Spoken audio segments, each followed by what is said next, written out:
ঢাকা বিশ্ববিদ্যালয় সহ দেশের বিভিন্ন শিক্ষা প্রতিষ্ঠানে অধ্যয়নরত নোয়াখালীর বেগমগঞ্জ সোনাইমুড়ি উপজেলার শিক্ষার্থীদের অনুপ্রেরণা দিতে নবীন বরণ ও শিক্ষা সফর অনুষ্ঠানের আয়োজন করে বেগমগঞ্জ সোনাইমুড়ি ছাত্রছাত্রী কল্যাণ সমিতি। এতে বর্তমান সদস্যদের পাশাপাশি সাবেক শিক্ষার্থী ও বিশিষ্টজনরা অংশ নেন। অনুষ্ঠানে প্রধান অতিথি ছিলেন বিএনপির ভাইস চেয়ারম্যান ও সাবেক বাণিজ্য প্রতিমন্ত্রী বরকতুল্লাহ বুলু। শিক্ষার্থীদের দেশপ্রেমিক হিসেবে গড়ে ওঠার আহ্বান জানিয়ে তিনি বলেন, দেশের অর্থনীতির ৩৭% নিয়ন্ত্রণ করে নোয়াখালীর মানুষ। দেশের এমন কোনো সেক্টর নেই যেটি নোয়াখালীর মানুষ নিয়ন্ত্রণ করে না।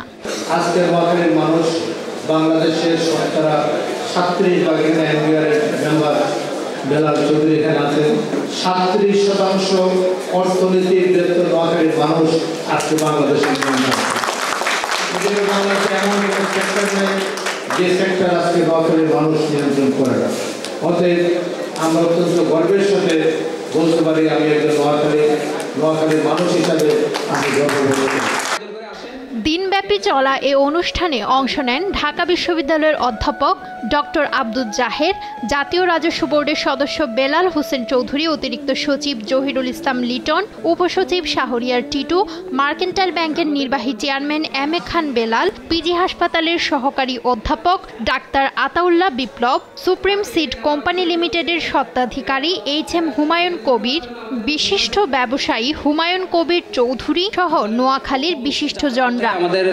অনুষ্ঠানে সংগঠনের প্রবীণ সদস্যরা জানায়, এই সংগঠনের সদস্যরা ছড়িয়ে আছে সারা পৃথিবীতে। আমাদের এখানের যারা পাশ করে গেছে এরা আজকে দেশের অনেক বড় বড় পজিশনে আছে। ঢাকা বিশ্ববিদ্যালয়ের অধ্যাপক আছে, পুলিশের আইজি আছে, ডিআইজি আছে, সারা পৃথিবীতে ছড়াই ছিটে আছে।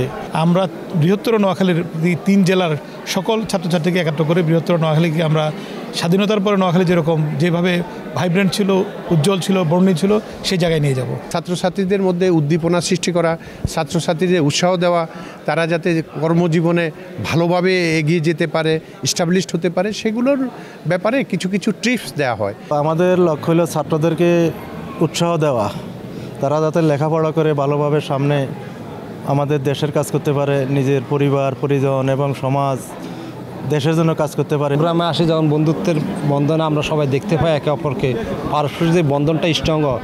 আমাদের এই তরুণদের যাতে বিপদগামী না হয়, একাডেমিক শিক্ষার পাশাপাশি কো কারিকুলাম অ্যাক্টিভিটিসের অংশ হিসেবে কিন্তু এগুলো কাজ করে।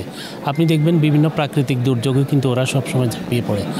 দেশের পাশাপাশি নোয়াখালীর উন্নয়নেও কাজ করতে চায় সংগঠনের নবীনরা। একসাথে প্রফেশনাল লাইফে যাব, তখন তো এদের সাথেই কাজ করা লাগবে। তো ওই নেটওয়ার্কিং বা ওই ফাউন্ডেশনটা বিল্ড করতে আর কি ইজি হয়। যত পট পরিবর্তন দেশের যত কিছুই হয়েছে, বাট এই সংগঠন হচ্ছে তার ধারাবাহিকতা বজায় রাখছে। এটা একটা ভালো সংস্থা যেখানে আমরা সবার সাথে কানেক্ট হতে পারছি। কিভাবে তাদেরকে স্কিলফুল করা যায় বর্তমানে জব মার্কেটে, তাদেরকে কিভাবে কম্পিটিটিভ রোলে তারা কিভাবে এখানে নিজেদের প্লেসমেন্টটা তৈরি করে নিতে পারে, সেই ক্ষেত্রে আমাদের মনোযোগ আছে। এর আগে নবীনদের বরণ সহ বৈষম্য বিরোধী ছাত্র আন্দোলনের সমন্বয়কদের সংবর্ধনা ও বিভিন্ন মেডিকেল কলেজে চান্স পাওয়া শিক্ষার্থীদের সংবর্ধনা দেয়া হয়। দিনব্যাপী অনুষ্ঠানে খেলাধুলা ও পুরস্কার বিতরণ সহ সাংস্কৃতিক অনুষ্ঠানের আয়োজন হয়। দিনভর গল্প, আড্ডা, স্মৃতিচারণ সহ নানা আনন্দমুখর আয়োজনে সময় কাটে সবার। নিউজ ডেস্ক, দেশ টিভি।